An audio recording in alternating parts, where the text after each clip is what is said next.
I am actually the only proper bloke on this programme, OK? I live in a tumble-down house full of old motorbikes, and I think a bloke can drive a convertible, but has to be the right one.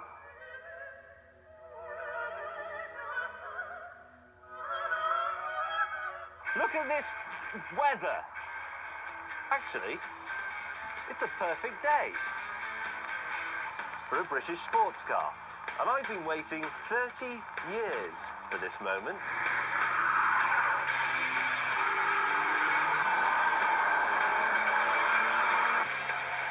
Triumph TR6, at last! It's fantastic! When I was a boy and other boys were lying awake wondering how girls worked, I was lying awake thinking about the Triumph TR6. What's wrong with that? I think this is the blokiest bloke's car ever built. I've seen women driving Ferraris and Aston Martins and MGBs and Porsche 911s and just about any sports car you care to mention, in fact. But I have never, ever seen a woman driving a TR6.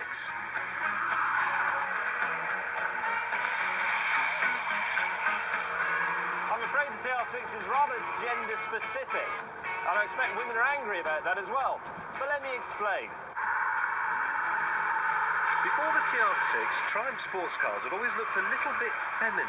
They'd had soft, bosomy curves and hips.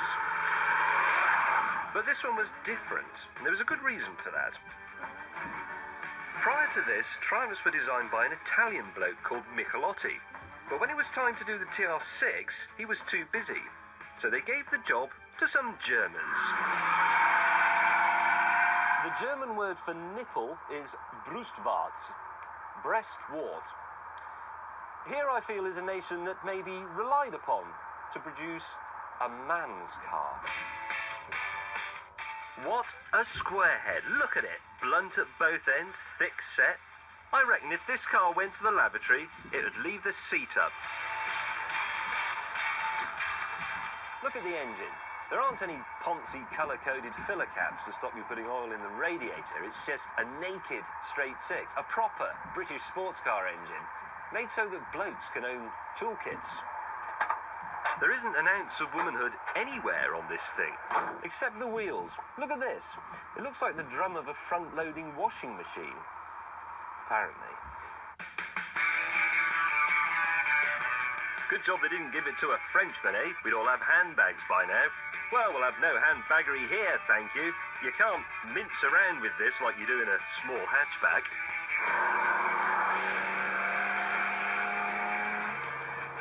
Once you get behind the wheel of a TR6, you realise that we chaps have been horribly misled. Look at this lot, driving executive saloons from A to B. Is this what we want? Suddenly, I can see modern manhood for what it is. I can't believe it's taken me so long to work this out. Come on, chaps, throw away your male grooming products and get out of the post-feminist society. You're a man.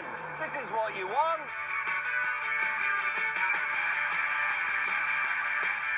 What a road. What a car. What a day.